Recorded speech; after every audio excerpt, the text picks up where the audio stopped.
After 2 weeks of recovering in a hospital, Bishop Marmari Emmanuel returned to Christ the Good Shepherd Church in Australia.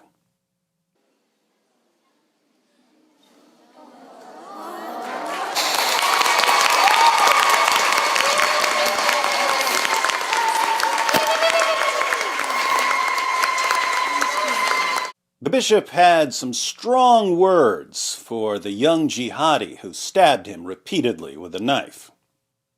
This young man who did this act almost 2 weeks ago, I say to you, my dear, you are my son, and you will always be my son. Strong words. I will always pray for you.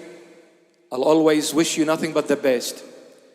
I pray that my Lord and Savior, Jesus Christ of Nazareth, to enlighten your heart, enlighten your soul, your entire being. Very strong words. There is only one God who art in heaven, the creator of all mankind and everything else that is visible and invisible. And I say with absolute love, confidence, and humility, that God is Jesus Christ of Nazareth. Some of the strongest words you've ever heard. I'll always pray for you and for whoever was behind this act. In the name of my Jesus, I forgive you, I love you, and I will always pray for you. If the bishop's words were in a strongman competition, they would crush Eddie Hall and Brian Shaw and the Mountain combined. That's how strong these words are. Bishop Marmari may have lost an eye, but his spirit is totally intact. Of course, when news of the attack broke 2 weeks ago, many people rushed to Twitter to blame the Jews. Andrew Tate, for instance, along with many of his followers, the Tater Tots, insisted that Bishop Marmari was stabbed for being an anti-Zionist preacher. Two problems with that theory. First, Bishop Marmari isn't anti-Zionist. He just wants the fighting to end, and he says that he loves both Muslims and Jews and wants everyone to become Christians. Second, the attacker turned out to be a young Muslim, which is why Top G soon deleted his tweet. The Tater may have made another embarrassingly stupid claim, but not to worry, he can always blame the Matrix. What most people don't know yet, because the news just came out today, is that the attack on Bishop Marmari Emmanuel ended up preventing a larger, more coordinated attack against Jews.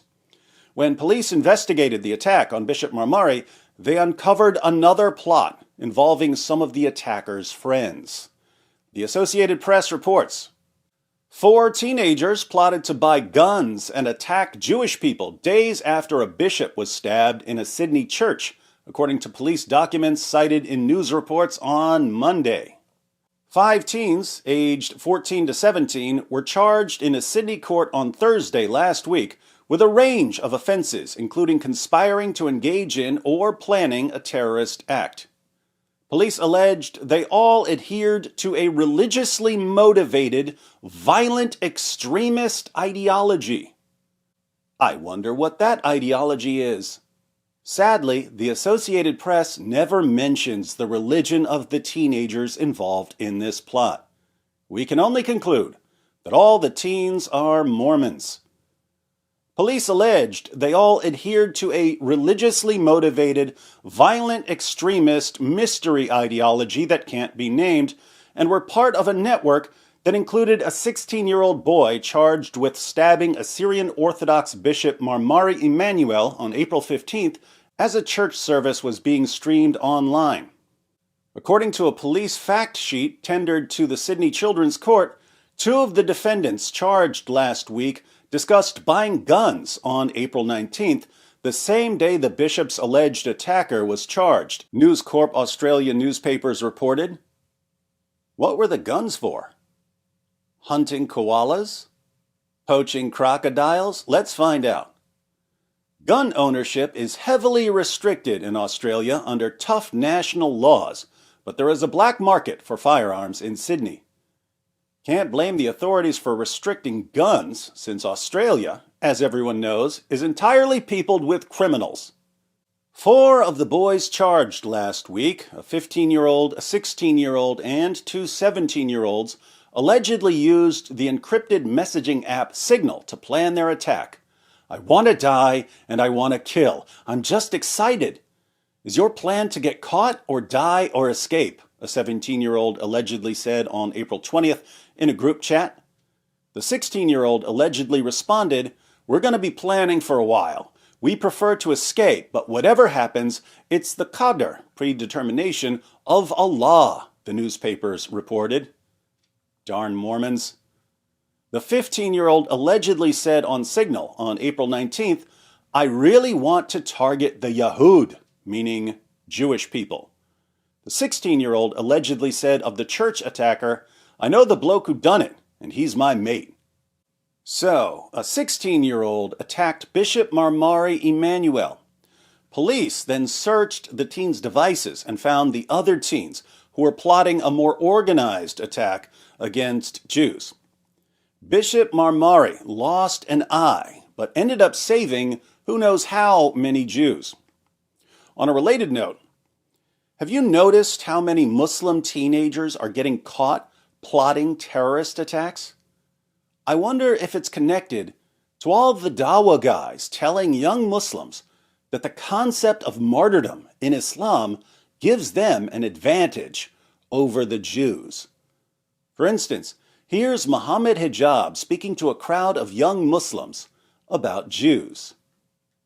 But then the question is, if your belief is one which encourages preservation of life at all costs, and our religion is not that like that, and yes, preservation of life is important, but preservation of religion is more important, and there's a concept of martyrdom, then I would consider that to be an advantage, frankly.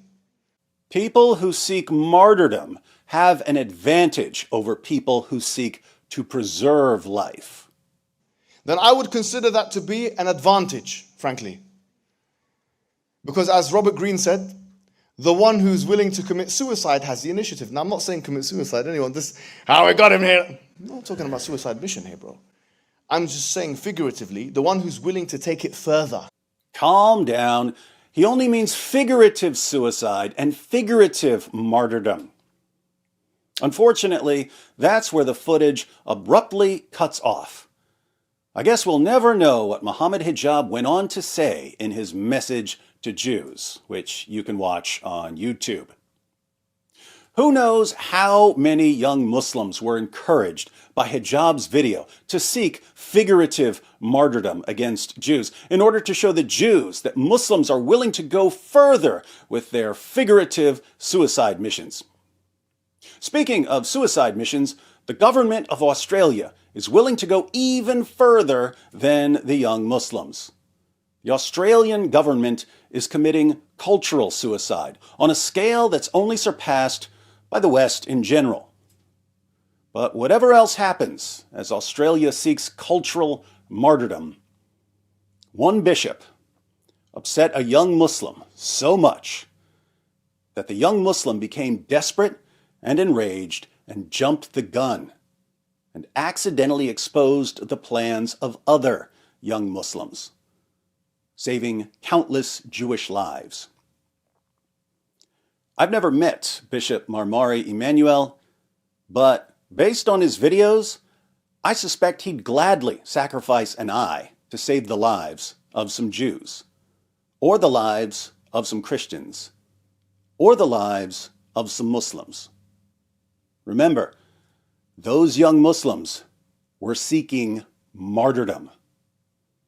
By getting caught following the failed attack on Bishop Marmari, their lives were saved too. Love never fails. No, it doesn't.